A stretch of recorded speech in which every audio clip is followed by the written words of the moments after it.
Lakewood quickly became known as Tomorrow's City Today, and for good reason.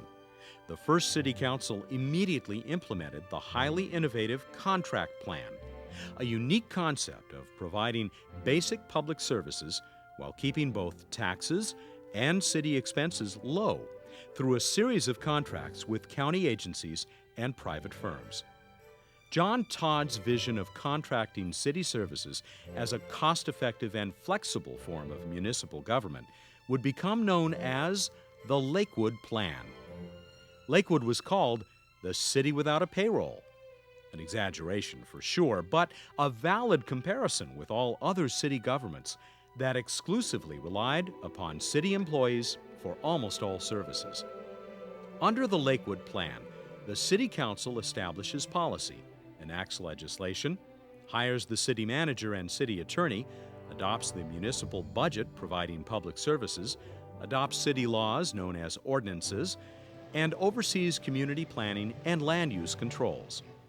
In the beginning years of cityhood, almost all city services were provided by contract with the county. In the ensuing years, as the city grew and interest in new services grew dramatically, the Lakewood Plan has evolved. Private enterprise provides contract services as well as other governmental entities. The Lakewood Plan experiment is so successful that it was copied by other new cities in Los Angeles County for the next 50 years. Included among the many services contracted out to other governmental agencies, most notably LA County, are law enforcement, road repair, and building inspection. Private companies provide many services to Lakewood, including trash collection, street sweeping, streetlight operation, computer systems management, traffic signal maintenance, helicopter maintenance, janitorial services, parkway and median mowing, and street tree maintenance. Nonprofit agencies provide other important services such as animal control, senior nutrition, human services, and health programs. Additional non-contract services are provided through special districts. For example, fire protection and paramedics, libraries, flood control, sanitation, and mosquito abatement. It should be noted that City Attorney John Todd, now known as the father of the Lakewood Plan of contracting services, had been right. A real city with all the strengths of community identity and neighborhood values could be made by contracting for services. I really believed that the contracting plan was a good idea. I didn't anticipate that it was going to become the father of so many cities following it. John was the perfect person to come along. He was an attorney who was active in the community prior to the incorporation.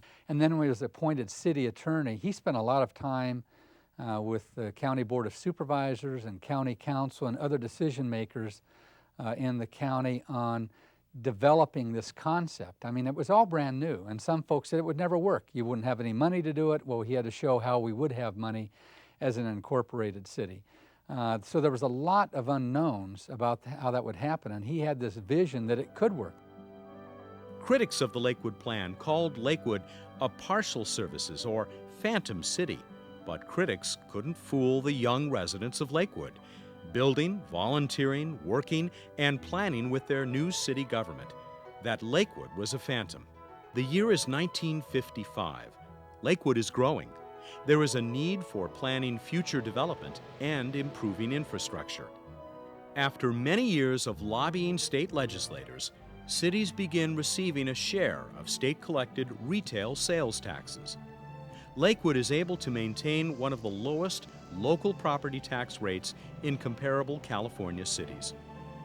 In 1956, Lakewood adopted a city master plan for development and zoning and began to landscape the medians along major city streets. Confident of the new city's economic future, voters in 1957 authorized Lakewood to borrow $6.6 million to purchase the Lakewood Water and Power Company. At the same time, voters also approved bringing the self-governing Lakewood Park, Recreation, and Parkway District into the city's jurisdiction. That led to a remarkable day in 1957 when the City Council and the new Recreation Commission dedicated 3 new parks, each named for a patriot of South American liberation in recognition of the city's annual Pan American Festival.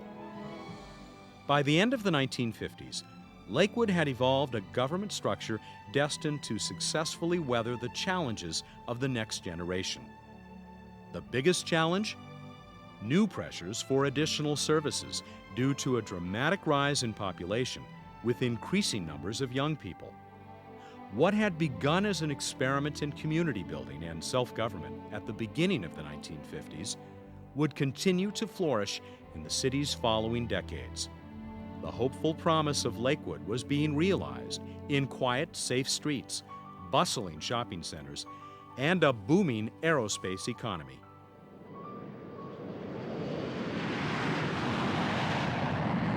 Well, it was a planned community, and it was planned for young families after the war.